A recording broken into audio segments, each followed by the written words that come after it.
अस्सलाम वालेकुम नाज़रीन, सियासत टीवी के प्राइम टाइम में आप सबका तहे दिल से इस्तकबाल है। मैं हूं फरजान अहमद। सबसे पहले पेश है प्राइम टाइम की headlines. Chief minister Revanth Reddy ने मुल्क के पहले वज़ीर-ए-आज़म पंडित जवाहरलाल नेहरू को पेश किया खिराज। तेलंगाना कांग्रेस सदर महेश कुमार गौड़ और दीगर कायदीन ने एविड सदरबाद पर वाक़ चाचा नेहरू के मुजस्समे पर निछावर किए फूल। घर घर जामे सर्वे आवाम के हालात में तब्दीली लाने और मिसाली हुक्मरानी फराहम करने के लिए साबित होगा मुफीद। तेलंगाना के वज़ीर पूनम प्रभाकर ने आवाम को दिलाया यकीन। रेवंत रेड्डी हुकूमत तमाम महासों पर नाकाम साबित हो गई। चीफ मिनिस्टर फार्मासिटी के क़याम के लिए ज़बरदस्ती अराजी हासिल करते हुए अमन व ज़ब्त के पैदा कर रहे हैं मसाइल, साबिक़ा वज़ीर KTR का इल्ज़ाम। जमात इस्लामी हिंद के कुल हिंद इज्तिमा अरकान का जुमा 15 नवंबर 2024 से वादे ग्राउंड हैदराबाद में होगा आगाज़। 3 रोज़ा इज्तिमा में मुल्क भर से तकरीबन 15,000 अरकान की शिरकत। ज़िम्मेदारान जमात इस्लामी की प्रेस कॉन्फ्रेंस। मुल्क की आज़ादी में बीजेपी और RSS का कोई किरदार नहीं। मोदी या बीजेपी मुल्क में रिजर्वेशन नहीं हटा सकते। कांग्रेस सदर मल्लिकार्जुन खड़गे का दो टूक बयान। वज़ीर-ए-आज़म मोदी, कांग्रेस कायदीन प्रियंका और राहुल ने मुल्क के पहले वज़ीर-ए-आज़म पंडित जवाहरलाल नेहरू को पेश किया खिराज अक़ीदत। 135वीं यौम पैदाइश पर मुल्क भर में प्रोग्राम्स का इनेकाद। अमेरिकी इलेक्शन में कामयाबी के बाद ट्रंप ने व्हाइट हाउस में जो बाइडन से की मुलाकात। दोनों रहनुमाओं ने अमेरिकी रिवायत के मुताबिक इक़्तिदार की आसानी से मुंतकिली के अज़्म का किया इज़हार। और गज़ा में मुसलसल इसराइल जारहियत को मुस्तरद करते हुए मुहासरे, तबाही और भूख की जंग के खिलाफ उठ खड़े हो जाएं। इस्लामी तहरीक मुज़ाहमत हमास का आलम इस्लाम से मुतालबा। जुमे को एहतजाजी प्रोग्राम्स में शिरकत की अपील। हेडलाइंस आपने देखी और अब पेश है खबरों की तफसीलात। शुरुआत करेंगे तेलंगाना और हैदराबाद की बड़ी खबरों से। चीफ मिनिस्टर रेवंत रेड्डी ने आज अपनी ख़यामगाह वाक़ जुबली हिल्स में मुल्क के पहले वज़ीर-ए-आज़म पंडित जवाहरलाल नेहरू को खिराज पेश किया और उनकी तस्वीर पर फूल मालाएँ पेश की। याद रहे कि मुल्क और रियासत में आज चाचा नेहरू की 135वीं यौम पैदाइश के हवाले से मुख्तलिफ प्रोग्राम्स का इनेकाद किया जा रहा है। शहर हैदराबाद के मरकज़ी इलाके एबिट्स पर वाक़ चाचा नेहरू के मुजस्समे की तेलंगाना कांग्रेस सदर महेश कुमार गौड़ और दीगर ने गुलपोशी की और उन्हें यौम पैदाइश पर ज़बरदस्त खिराज पेश किया। इस मौके पर कांग्रेस के सीनियर लीडर हनुमंत राव और दीगर कांग्रेस कायदीन और कारकुनों की भी बड़ी तादाद मौजूद थी। LB स्टेडियम हैदराबाद में आज मुल्क के पहले वज़ीर-ए-आज़म पंडित जवाहरलाल नेहरू की यौम पैदाइश के हवाले से चिल्ड्रंस डे मनाया गया। तेलंगाना के महकमे तालीम की जानिब से एक बड़ी तकरीब का इनेकाद किया गया जिसमें स्कूली बच्चों की बड़ी तादाद ने शिरकत की। Chief minister Revanth Reddy, deputy CM मल्लुपट्टी विक्रमारक और दीगर रियासती वज़रा ने भी इस प्रोग्राम से खिताब किया। ప్రజలతో మాట్లాడాలి, ముఖ్యమంత్రి గారు మంత్రులు మీ బాధ మీ కష్టం తెలుసుకోవాలి, మీ అవసరాలను తీర్చాలి, మీ అధికారులు మీరు చదువుకుంటున్న పాఠశాలకు రావాలి। అందుకే ఈరోజు అధికారులను, ఎమ్మెల్యేలను, ఎంపీలను, మంత్రులను, ప్రభుత్వ సలహాదారులను అందరినీ కూడా మీ దగ్గరికి తీసుకొచ్చి అందరిని ఒక వేదిక మీద కూర్చోబెట్టి మీతోని 2 గంటల నుంచి దాదాపుగా 3.5 గంటలు మా తెలంగాణ విద్యార్థులు గొప్ప కళాకారులుగా ఈ వేదిక మీద పర్ఫార్మెన్స్ ఇవ్వడం ద్వారా లక్షలాది మంది తెలంగాణ విద్యార్థులకు ఒక స్ఫూర్తిగా నిలబడ్డారు। ఎప్పుడైనా మీ రెసిడెన్షియల్ స్కూల్ పిల్లలు LB స్టేడియంలో పర్ఫార్మెన్స్ చేసినరా? మీ కళల్ని ప్రదర్శించినరా ఎప్పుడన్నా? కానీ మీ రేవంత్ అన్న మీకోసం ఇంత గొప్పగా ఏర్పాటు చేసి మీలో ఉన్న కళాకారులను వెలికి తీసి తెలంగాణకు ఆదర్శంగా తీర్చిదిద్దాలి అని మీకు ఇవాళ అవకాశం ఇచ్చిన మాట వాస్తవం కాదా? అందుకే ఈరోజు మీ అందరిని కలవడం ద్వారా రాని మిగతా 26 లక్షలు, అదేవిధంగా ప్రైవేట్లో 36 లక్షలు, ఈ 2 కలిస్తే దాదాపుగా 60 లక్షల మంది విద్యార్థులు ప్రభుత్వ ప్రైవేట్ పాఠశాలల్లో చదువుకుంటున్నారు। ఈ 60 లక్షల మంది తెలంగాణ సమాజం। ఈ 60 లక్షల విద్యార్థులలోనే డాక్టర్లు, లాయర్లు, ఇంజనీర్లు, IASలు, IPSలు, ఎమ్మెల్యేలు, ఎంపీలు, తెలంగాణ రాష్ట్రానికి కాబోయే ముఖ్యమంత్రులు మీలోనే ఉన్నారు। మీరందరూ ఆకుంఠిత దీక్షతో గొప్పగా చదువుకోండి। ఇవాళ కొన్ని పాఠశాలల్లో, కొన్ని కాలేజీల్లో విపరీతమైన పోకడలు, గంజాయికి బానిసలు, ఈ రోజు ఈ తెలంగాణ సమాజం వ్యసనాల వైపు వేగంగా పరిగెత్తుతున్నది. ఒకప్పుడు తెలంగాణ సమాజానికి ఏదైనా సమస్య వస్తే తెలంగాణ రైతాంగం కానీ, దళితులు కానీ, గిరిజనులు కానీ ఏదైనా వివక్షకు లోనైనప్పుడు ఉస్మానియా కాకతీయ యూనివర్సిటీల పిల్లలు తెలంగాణ సమాజానికి పట్టిన చీడను పీడను వదిలించడానికి వాళ్ళందరూ ఉద్యమ బాట పట్టిండ్రు. 69లో తెలంగాణ ఉద్యమం కావచ్చు, 72లో నక్సల్బరీ ఉద్యమం కావచ్చు, మళ్ళీ 94లో తెలంగాణ ఉద్యమం కావచ్చు. ఈనాటి తెలంగాణ రాష్ట్రంలో తెలంగాణ రాష్ట్ర సాధనలో సమిధలైన శ్రీకాంతాచారి, ఈశాన్ రెడ్డి, వేణుగోపాల్ రెడ్డి, కానిస్టేబుల్ కిష్టయ్యలు, యాదయ్యలు ఉస్మానియా కాకతీయ యూనివర్సిటీల నుంచి వచ్చిన వాళ్ళే. ఇవాళ అట్లా సమాజం యొక్క సమస్యల్ని, సమాజం యొక్క రుగ్మతల్ని తీర్చిదిద్దడానికి వాటి మీద పోరాటం చేసిన तेलंगाना के वजीर ट्रांसपोर्ट इंचार्ज वजीर हैदराबाद पूनम प्रभाकर ने इस यकीन का इजहार किया कि घर घर जामे सर्वे आवाम के हालात में तब्दीली लाने और मिसाली हुक्मरानी फराहम करने के लिए फ़ायदेमंद होगा। तारीखी सर्वे से तेलंगाना के अवाम के साथ इंसाफ होगा। उन्होंने दावा किया कि सर्वे मुल्क के लिए एक मिसाल है। उन्होंने कहा कि तेलंगाना भर में 30% सर्वे पहले ही मुकम्मल हो गया। GHMC हदूद में 4,50,000 से ज़्यादा मकानात का सर्वे हो गया है। रियासत में 85,000 से ज़्यादा शुमार कुनंदगान सर्वे कर रहे हैं। वज़ीर ने मेयर हैदराबाद जी विजयलक्ष्मी के साथ बंजारा हिल्स इलाके में सर्वे में शिरकत की और इस मौके पर यकीन दिलाया कि सर्वे की वजह से किसी भी स्कीम में कटौती नहीं होगी और कोई शुकूक व शुबात की ज़रूरत नहीं है। हुकूमत ने शहरियों से अपील की कि वो सर्वे में बढ़ चढ़ कर हिस्सा लें। BRS के वर्किंग प्रेसिडेंट KTR ने इल्ज़ाम लगाया कि चीफ मिनिस्टर रेवंत रेड्डी फार्मासिटी के क़याम के लिए ज़ोर ज़बरदस्ती के साथ अराजी हासिल करते हुए अमन ज़ब्त के मसाइल पैदा कर रहे हैं। उन्होंने मीडिया से बातचीत में इल्ज़ाम लगाया कि रेवंत रेड्डी हुकूमत तमाम माज़ों पर नाकाम हो गई और कांग्रेस तेलंगाना हुकूमत के स्कैम्स भी मंजर आम पर आ रहे हैं और कांग्रेस लीडरान BRS लीडरों पर इल्ज़ामात आयद कर रहे हैं। Firstly, it's a false case, a fabricated case. Revanth Reddy government has been a complete abysmal failure on all fronts. तो उनकी नाकामी, उनकी इनकॉम्पिटेंस और उनकी करप्ट प्रैक्टिसेस जो हैं, जिनको हम बार बार एक्सपोज किए जा रहे हैं, चाहे वो अपने खुद के ब्रदर इन लॉ को जो अमृत स्कैम में 1100 करोड़ का काम दिया उस बारे में हो, चाहे आज वो सन इन लॉ के लिए अपने खुद के जो सन इन लॉ हैं, दामाद हैं, उनके लिए आज मैक्स BN फार्मा जो कंपनी है उनके लिए जो फार्मा लैंड एक्विजिशन गरीब किसानों से, गरीब हमारे ट्राइबल किसानों से जमीन हड़पने की कोशिश कर रहे हैं, उसको एक्सपोज कर रहे हैं। इनकी रेवेन्यू मिनिस्टर जो है श्रीनिवास रेड्डी, उनके घर पे जो ईडी का छापा हुआ उसके बारे में 5 हफ्ते तक आज तक ईडी नहीं बोलती, बीजेपी नहीं बोलती, ना कांग्रेस बोलती है, ये भी हम एक्सपोज कर रहे हैं। तो क्या करें रेवंत रेड्डी बेचारा। मूसी का जो स्कैम है 1.5 लाख करोड़ का, शायद आजाद हिंदुस्तान का सबसे बड़ा स्कैम इन द मेकिंग, ये सब जब BRS एक्सपोज कर रही है, इनकी नाकामी एक्सपोज कर रही है, उनके पास कोई चारा नहीं बचा। तो कोई भी केस में फंसाओ, ये फंसाने की कोशिश आज नहीं शुरू हुआ। आप देखिए एक बार एक पैटर्न है, क्या कर रहे हैं लोग। एक दिन बोलते हैं कि मेरे भाई के घर पे कोई रेव पार्टी हो रही है, जब वहां पे दिवाली पार्टी चल रही थी तो उसमें फंसाने की कोशिश, कुछ ड्रग्स वग्स प्लांट करके कुछ केस बनाना था, वो कोशिश नाकाम हुआ। फिर बाद में फॉर्मूला ई करके लाए, वो भी नाकाम। फिर बाद में टैपिंग करके तो कुछ दिन टाइम पास कर लिए, वो भी नाकाम।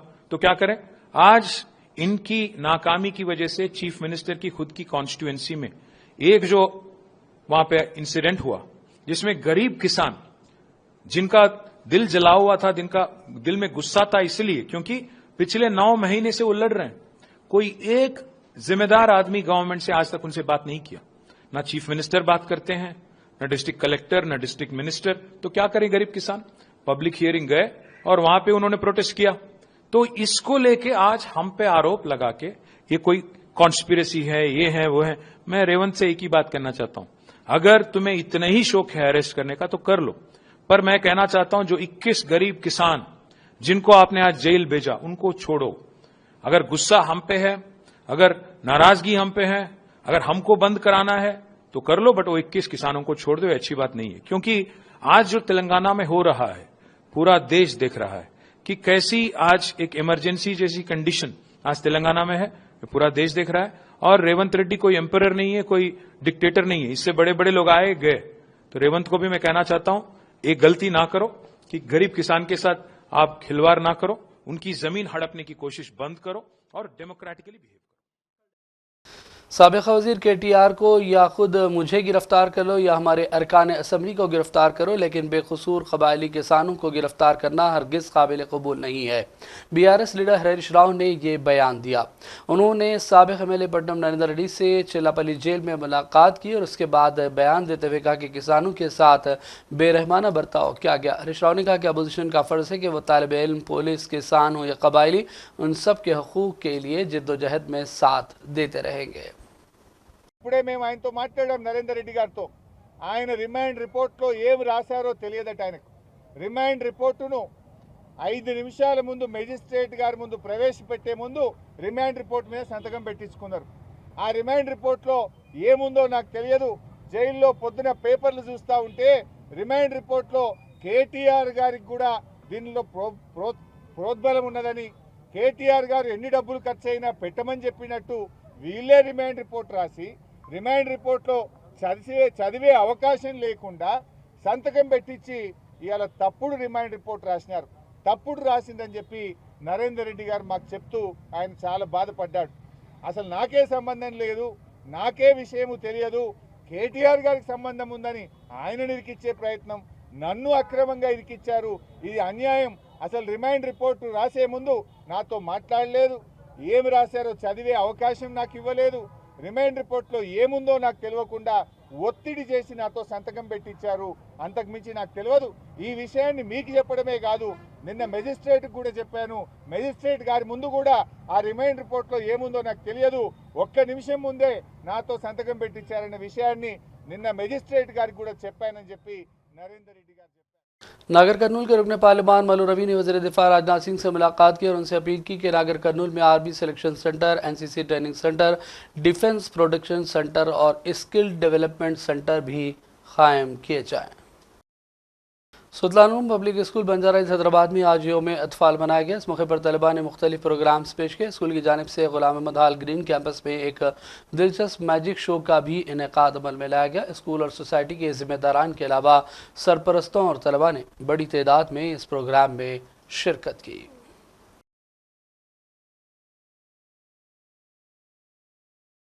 शहर हैदराबाद में अदल व क़िस्त के मरकज़ी उन्वान के तहत जमात इस्लामी हिंद का कुल हिंद इज्तिमा अरकान का जुम्मा 15 नवंबर 2024 से वादेहुदा ग्राउंड्स पहाड़ी शरीफ में आगाज़ हो रहा है। इज्तिमा में तकरीबन 15,000 अरकान जमात और 1,000 से ज़्यादा अफराद ख़ानदान की शिरकत मुतवक्को है।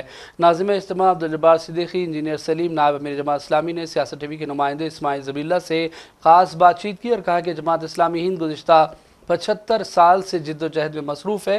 जमात इस्लामी हिंद के नायब अमीर अमीनुल हसन ने कहा कि इस इज्तिमा का मरकज़ी मौजू अदल व क़िस्त है।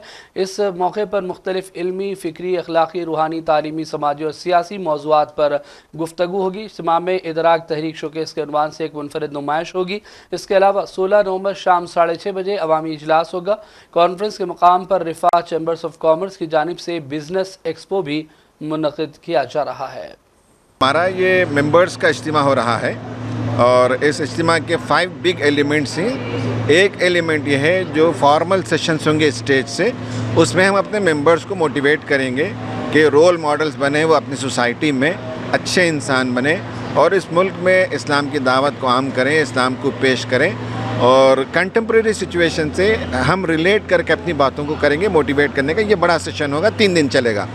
दूसरा होगा जो वर्टिकल है वो ये है कि जो पर्टिकुलर इंटरेस्ट रखते हैं, जैसे प्रोफेशनल्स हैं, डॉक्टर्स हैं, सोशल साइंटिस्ट हैं, बिजनेसमैन हैं, तो उनके अलग अलग सेशन होंगे। वो 15 सेशन होंगे। तो आने वाले तमाम मेंबर्स को 15 हिस्सों में तकसीम करेंगे और जिसका जो इंटरेस्ट है वहाँ जाएगा और उस मैदान में कैसे काम को आगे बढ़ाया जाए, बिज़नेस को कैसे आगे बढ़ाया जाए, टीचर्स में कैसे काम करें, डॉक्टर्स में कैसे काम किया जाए, उस पर वो होगा। ये दूसरा सेशन होगा। तीसरा सेशन होगा कैडर कन्वेंशन। ये तो अरकान का मेंबर्स का है। मेंबर्स के अलावा जो हमारे एसोसिएटेड लोग हैं वो सारे लोगों को हमने ओपन किया है। सैटरडे 6:30 से 9:30 तक के प्रोग्राम में हमारे तमाम एसोसिएट आएंगे, तकरीबन 50,000 लोग आएंगे। उसमें हम इंटरनेशनल इश्यूज़ पर बात करेंगे, नेशनल इश्यूज़ पर बात करेंगे, वीमेन के जो कोर इश्यूज़ हैं उस पर हम बात करेंगे, SIO GIO के लोग यानी स्टूडेंट्स में कैसे काम किया जाए इस पर बात होगी और अमीर जमात इसको कंक्लूड करेंगे। ये बहुत बड़ा कैडर कन्वेंशन सेशन होगा। ये नंबर 3। नंबर 4 जो है इस मैदान में, जैसे आप राइट साइड में, स्टेज के राइट साइड में देखेंगे तो वहाँ एक शोकेस एग्जीबिशन लगा है उसमें जमात इस्लामी जो डिफरेंट मैदानों में काम करती है, लीगल मैदान में काम करती है, स्टूडेंट्स में काम करती है और दावत के मैदान में काम करती है, ऑटो दावा होता है तो, और विलेजेस में काम करते हैं, स्कूल्स में काम करते हैं, तो उन सबको एग्जिबिट किया जाएगा। वहाँ 82 स्टॉल्स लगे हुए हैं, वहाँ हमारे कामों को और मिल्लत के अच्छे कामों को जिसे हम सपोर्ट करते हैं वहाँ आप देख सकते हैं। वो नंबर 4 है। और नंबर 5 ये है कि इस मैदान के लेफ़्ट साइड में हमारी तरफ से ये जमात इस्लामी हिंद का 5वां कुल हिंद इज्तिमा अरकान हैदराबाद 2024 होने जा रहा है। ये इज्तिमा का आगाज़ इंशाअल्लाह कल यानी 15 नवंबर से इसका आगाज़ होगा और 17 नवंबर शाम तक ये इंशाअल्लाह चलेगा। इस इज्तिमा चूँकि हम सब जानते हैं कि जमात इस्लामी मुल्क की एक तामीरी क़ुव्वत का नाम है। मुल्क की तामीर, मुल्क की बका और मुल्क में इंसाफ का राज लाने की ये कोशिश कर रही है और ये इस तरह मुमकिन है कि इंसान अल्लाह के बताए हुए दीन पर रास्ते पर चले, तो ये दोनों चीज़ें ये अंजाम देने के लिए ऐसे इज्तिमा की ज़रूरत होती है। और इस इज्तिमा में मुल्क के तमाम स्टेट से हमारे अरकान आ रहे हैं, जो पंजाब से लेकर केरला तक, मणिपुर से लेकर गुजरात तक, जहाँ जहाँ जमात के मेंबर्स हैं वो सब इसमें तशरीफ़ ला रहे हैं। इस इज्तिमा में 10,000 मर्द हज़रात और 5,000 ख़वातीन रुकन की हैसियत से। दोनों शहर हैदराबाद और सिकंदराबाद में होटलों में फराहम की जाने वाली नाक़िस अशिया के खिलाफ सख्त कार्रवाइयाँ जारी हैं। इस सिलसिले के तहत मेयर हैदराबाद गदवाल विजयलक्ष्मी ने होटलों और रेस्तोरानों के खिलाफ सख्त कार्रवाई का इंतबाह भी दिया है जो किचन में सफाई का ख्याल नहीं रख रहे हैं। मेयर ने लकड़ी काबुल और मासाब टैंक के होटलों का अचानक मुआयना किया और बेकायदगियों पर बरहमी का इजहार किया। मेयर ने अहदेदारों को हिदायत दी कि वो चौकस रहें, सफाई सुथराई का ख्याल न रखने वाली होटलों के खिलाफ फौरी तौर पर सख्त कार्रवाइयाँ की जाएँ। मीना हॉस्पिटल हैदराबाद तापुर की जानिब से आज 14 नवंबर से मुफ्त मेडिकल कैंप शुरू हो गया, जिसका सिलसिला 14 दिसंबर तक यानी 1 महीने तक जारी रहेगा। इसके लिए रजिस्ट्रेशन का आगाज़ भी हो चुका है। अस्पताल के ज़िम्मेदारान और डॉक्टर्स ने मीडिया से बातचीत करते हुए इस हवाले से तमाम तर तफसीलात बताई। मुख्तलिफ डिपार्टमेंट्स में जो है हम मुनक़िद कर रहे हैं। Apart from this gastroenterology, ophthalmology, paediatrics and gynaecology, ये कैंप जो है कार्डियोलॉजी और पल्मोनोलॉजी में भी जारी रहेगा। कार्डियोलॉजी में जो है फ्री मतलब ECG, 2D को वगैरह करके जो है पेशेंट्स को जो है कार्डियोलॉजिस्ट का कंसल्टेशन करने का मौका रहेगा। वो इस कार्डियोलॉजिस्ट से भी जो है वो अपना इस्तिफ़ादा हासिल कर सकते हैं। पल्मोनोलॉजी में भी जो है हमारे पास 2 कंसल्टेंट्स हैं जो भी लंग्स के प्रॉब्लम से मुतासिर हैं, वो भी रुजू होकर वो कर सकते हैं। जहाँ तक नेफ्रोलॉजी एंड डायलिसिस का सवाल है, बिल्कुल कॉस्ट टू कॉस्ट पे जो है डायलिसिस का यहाँ नज़म किया गया है। जिस किसी को भी डायलिसिस की ज़रूरत है वो हमारे हॉस्पिटल से रुजू हो। डॉक्टर अजहर हुसैन जो है एक्सपीरियंस नेफ्रोलॉजिस्ट हमारे पास मौजूद हैं, तो जो सिर्फ कॉस्ट टू कॉस्ट पे जो है डायलिसिस का यहाँ पे इंतज़ाम किया गया है।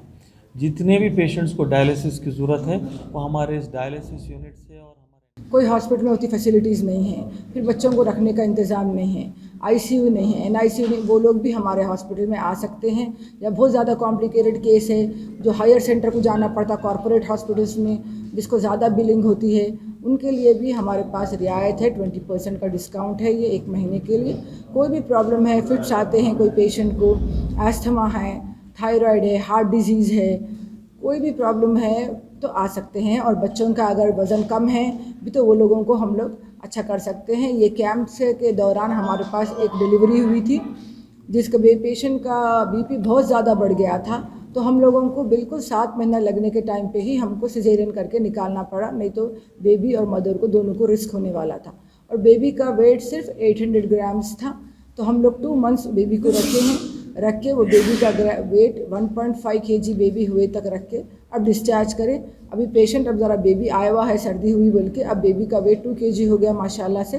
तो ये डॉक्टर पृथ्वी की टीम, पूरी NICU की टीम बेबी को पूरा संभाले और हम लोग ICU में पेशेंट को रख के उनको फिट्स नहीं आए वैसा देख के उनको पूरा और आबाई नाज़रीन करेंगे चंद अहम कौमी और आलमी खबरों की जानिब। कांग्रेस सदर मल्लिकार्जुन खड़गे ने महाराष्ट्र असेंबली इलेक्शन के पेश नज़र इंतखाबी मुहिम के दौरान लातूर में एक जलसे को खिताब किया। खिताब के दौरान उन्होंने बीजेपी पर जमकर तनकीदें की और बीजेपी और RSS को आड़े हाथों लेते हुए कहा कि मुल्क की आज़ादी में बीजेपी और RSS का कोई रोल नहीं है। साथ ही उन्होंने भी कहा कि मोदी या बीजेपी मुल्क से रिजर्वेशन ख़त्म नहीं कर सकते। दस्तूर हिंद के मेमार बाबा साहब अम्बेडकर ने रिजर्वेशन की शुरुआत की थी। खड़गे ने कहा कि मोदी की बातें और बयानात नाकाबिले एतबार हैं। को कोई निकाल नहीं सकता और रिजर्वेशन क्या मोदी ने नहीं लाया। रिजर्वेशन पहले से डॉक्टर बाबा साहब अम्बेडकर संविधान में लड़ के दिलाए सो है, तो उसको हम खत्म कभी नहीं होने देंगे। और मोदी अपने मुंह से बोल रहा है कि वो रिजर्वेशन को रक्षण करने वाला है। यह सब बातें कांग्रेस ने जब की है रिजर्वेशन वो कायम रहेगा। मजलिस के सदर असद ओवैसी ने कहा कि महाराष्ट्र में औरंगाबाद की दोनों सीटों से मजलिस के उम्मीदवार कामयाब होंगे। गरीबों के लिए मकानात, पानी और दीगर ज़रूरतों को पूरा किया जाएगा। वो मीडिया से बातचीत कर रहे थे। क्या मतलब सीटें कम है? 16 सीटों पे इस बार आप चुनाव लड़ रहे हैं। हाँ, पार्टी की रणनीति है, स्ट्रेटेजी के लिहाज से हम काम करते हैं। सर, जिस तरीके से महाराष्ट्र के चुनाव में उलेमाओं की जो भूमिका है बढ़ती जा रही है, सब महाराष्ट्र के चुनाव में उलेमाओं की भूमिका बढ़ती जा रही है। पिछले दिनों बात आई कि उलेमा बोर्ड ने कांग्रेस से मुलाकात की, इसको आप कैसे देखते हैं सर? भाई, चुनाव का टाइम है, ये सब लोग अपना अपनी बात रखते हैं, बोलते हैं। चुनाव खत्म हो जाएंगे, अपना काम करते रहेंगे सब लोग। सर, MIM किंग मेकर बनने की भूमिका में ना, ये सब बातें मत करिए। हम अपना काम कर रहे हैं। जहां हमारे कैंडिडेट हैं उनको जिताने की पूरी कोशिश कर रहे हैं। ये जनता के हाथ में, अल्लाह के हाथ में, अल्लाह फैसला करेगा, अच्छा करेगा इंशाल्लाह। हमने देखा औरंगाबाद के जो जहाज लड़ रहे हैं जलील साहब, इनके बारे में आप चाहे जहाँ जाते हैं वहाँ बात करते हैं, तो कितनी उम्मीद इनको आपसे है, इनको यहाँ पे? नहीं, बराबर इंशाल्लाह ताला औरंगाबाद की दोनों सीटों पर मजलिस के दोनों उम्मीदवार यहाँ से कामयाब होंगे, आमदार बनकर। यहाँ के शहर की जनता की जो मसाइल है, सबसे बड़ा पीने का पानी का मसला है। यहाँ पर गरीबों के पास घर नहीं है, रोड का प्रॉब्लम है, ड्रेनेज का प्रॉब्लम है। यहाँ का टेक्सटाइल पार्क उठाकर अमरावती भेज दिया गया है। तो ऐसे बहुत बड़े मुद्दे हैं। मराठा रिजर्वेशन है, ये दोनों जीतेंगे तो विधानसभा में जाकर मराठा रिजर्वेशन के आरक्षण का मुतालबा। मुल्क के पहले वज़ीर-ए-आज़म पंडित जवाहरलाल नेहरू की यौम पैदाइश के मौके पर वज़ीर-ए-आज़म मोदी ने खिराज पेश किया। कांग्रेस जनरल सेक्रेटरी प्रियंका गांधी और पार्टी के दीगर कायदीन पंडित नेहरू की समाधि पहुंचे। साबिक़ वज़ीर को खिराज पेश किया। प्रियंका गांधी ने अपने परदादा पंडित नेहरू को याद करते हुए कहा कि दुनिया की तमाम बुराइयों की बुनियाद खौफ है। जब हमने दहाइयों की जद्दोजहद और बेशुमार कुर्बानियों के बाद आज़ादी हासिल की तो फिर भी ऐसे लोग मौजूद थे जिन्होंने मासूम अवाम को डराने और गुमराह करने की सियासत की। प्रियंका गांधी ने लिखा कि जो लोग अवाम में खौफ फैलाते हैं वो अवाम के हकीकी नुमाइंदे नहीं हो सकते। जबकि राहुल गांधी ने सोशल मीडिया पोस्ट में लिखा कि जदीद हिंदुस्तान के बाप, इदारों के खालिक, हिंदुस्तान के पहले वज़ीर-ए-आज़म पंडित जवाहरलाल नेहरू को उनकी यौम पैदाइश पर खिराज अक़ीदत। 135वीं यौम पैदाइश पर मुल्क भर में मुख्तलिफ प्रोग्राम्स का इनेकाद किया गया। अमेरिकी इलेक्शन में कामयाबी के बाद डोनाल्ड ट्रंप ने व्हाइट हाउस में सदर जो बाइडन से मुलाकात की। दोनों लीडरों ने अमेरिकी रिवायत के मुताबिक इक़्तिदार की बासानी मुंतकिली के अज़ाइम का इज़हार किया। मुख्तसर मुलाकात में दोनों रहनुमाओं ने मुल्क को 20 जनवरी 2025 के दिन इक़्तिदार की पुरअमन मुंतकिली का यकीन दिलाया। जो बाइडन ने ट्रंप का इस्तक़बाल किया। बाइडन ने ट्रंप को जीत पर मुबारकबाद दी और कहा कि वह इक़्तिदार की मुंतकिली के मुंतज़िर हैं। इस दौरान ट्रंप ने कहा कि सियासत एक मुश्किल मरहला है, बहुत से मामलात हैं और ये दुनिया बहुत अच्छी दुनिया नहीं है।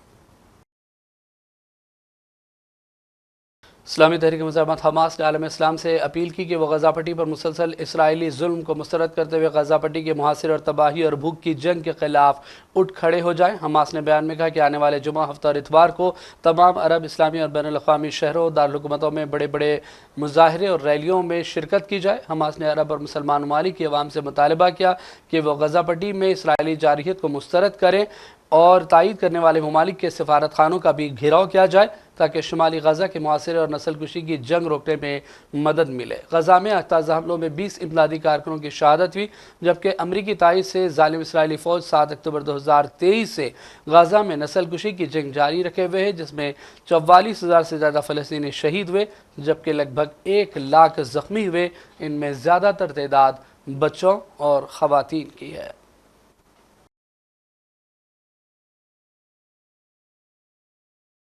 और अब आखिर में हेडलाइंस पर डालेंगे एक और नजर। चीफ मिनिस्टर रेवंत रेड्डी ने मुल्क के पहले वज़ीर आज़म पंडित जवाहरलाल नेहरू को पेश किया खिराज। तेलंगाना कांग्रेस सदर महेश कुमार गौड़ और दीगर कायदीन ने एबिट्स हैदराबाद पर वाक़ चाचा नेहरू के मुजस्समे पर निछावर किए फूल। घर घर जामे सर्वे आवाम के हालात में तब्दीली लाने और मिसाली हुक्मरानी फराहम करने के लिए साबित होगा मुफीद। तेलंगाना के वज़ीर पूनम प्रभाकर ने आवाम को दिलाया यकीन। रेवंत रेड्डी हुकूमत तमाम महाजों पर नाकाम साबित हो गई। चीफ मिनिस्टर फार्मासिटी के क़याम के लिए ज़बरदस्ती अराजी हासिल करते हुए अमन व ज़ब्त के पैदा कर रहे हैं मसाइल, साबिक़ा वज़ीर KTR का इल्ज़ाम। जमात इस्लामी हिंद के कुल हिंद इज्तिमा अरकान का जुम्मा 15 नवंबर 2024 से वादे ग्राउंड हैदराबाद में होगा आगाज़। 3 रोज़ा इज्तिमा में मुल्क भर से तकरीबन 15,000 अरकान की शिरकत। ज़िम्मेदारान जमात इस्लामी की प्रेस कॉन्फ्रेंस। मुल्क की आज़ादी में बीजेपी और RSS का कोई किरदार नहीं। मोदी या बीजेपी मुल्क में रिजर्वेशन नहीं हटा सकते। कांग्रेस सदर मल्लिकार्जुन खड़गे का दो टोक बयान। वज़ीर-ए-आज़म मोदी, कांग्रेस कायदीन प्रियंका और राहुल ने मुल्क के पहले वज़ीर-ए-आज़म पंडित जवाहरलाल नेहरू को पेश किया खिराज अक़ीदत। 135वीं यौम पैदाइश पर मुल्क भर में प्रोग्राम्स का इनेकाद। अमेरिकी इलेक्शन में कामयाबी के बाद ट्रंप ने व्हाइट हाउस में जो बाइडन से की मुलाकात। दोनों रहनुमाओं ने अमेरिकी रिवायत के मुताबिक इक़्तिदार की आसानी से मुंतकिली के अज़्म का किया इज़हार। और गज़ा में मुसलसल इसराइल जारहियत को मुस्तरद करते हुए मुहासरे, तबाही और भूख की जंग के ख़िलाफ़ उठ खड़े हो जाएं। इस्लामी तहरीक मुज़ाहमत हमास का आलम इस्लाम से मुतालबा। जुमे को एहतजाजी प्रोग्राम्स में शिरकत की अपील। प्राइम टाइम का सिलसिला फ़िलहाल यहीं ख़त्म करते हैं। मोहम्मद फरजान अहमद को पूरी टीम के साथ इजाज़त दें। देखते रहिए सियासत TV। अल्लाह हाफ़िज़।